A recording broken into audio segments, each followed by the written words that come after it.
I vetmi rast kur nusja duhet ju shërbej vjerëve është në momentin që jeton me ta dhe në momentin që vjerët përkujdesen për rritjen e fëmijëve, i ushqejnë fëmijët, pra për përkujdesin e fëmijëve. 2. Pastrojnë shtëpinë. 3. Gatuajnë. Pra në qoftë se vjerët bëjnë gjithë punët e shtëpisë ose bëjnë pazaret të gjitha, atëherë kur vjerë dhe vjera të kenë nevojë për shërbim, atëherë nusja duhet ju shërbej bashkë me djalin dhe fëmijët e tjerë.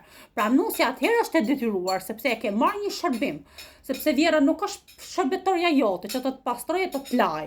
Pra kur ajo vjera ose vjeri ti bën këtë shërbim, atëherë ti je detyruar ti shërbesh. Siç ka shërbyer ajo ty, duhet ti shërbesh edhe ti asaj. Vetëm në këtë rastin këtu, në momentin që vjerët nuk përkujdesen fare për fëmijët e tu, nuk angazhohen fare as për pastrimin e shtëpisë, asnjë gjë, bëjnë vetëm gjërat e veta, atëherë nusja nuk ka për detyrë të shërbejë. Në këtë rastin duhet të shërbejnë vetëm fëmijët e vet. E kuptuat pra? Kjo është ideja. Në momentin që ajo kontribon në çdo gjë, pastrimin e shtëpisë, rritjen e fëmijëve, nusja është e detyruar, se s'ka këto qyl s'ka në asnjë vend. Se tek e fundit ti se ke asgjë tjetrin.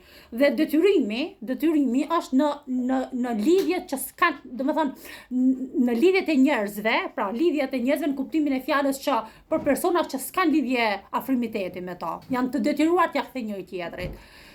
Kurse në lidhje gjaku, pastaj është me po e ndjeve ta bësh apo mos ta bësh. Kurse për tjetrin që ta bën atë gjën, atë shërbimin normalisht do ja kthesh ti, sepse është detyrim.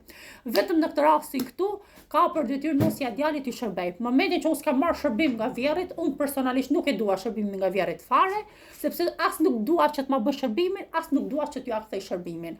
Ama në momentin që djali dhe nusja djalit ta pranoj shërbimin, pastrimin, kuzhinën, rritjen e fëmijëve, atëherë ato kanë për detyrë të dy ti përgjigjen vjerrit dhe vjerrës. Vetëm në këtë rast, ndini komentet tuaja.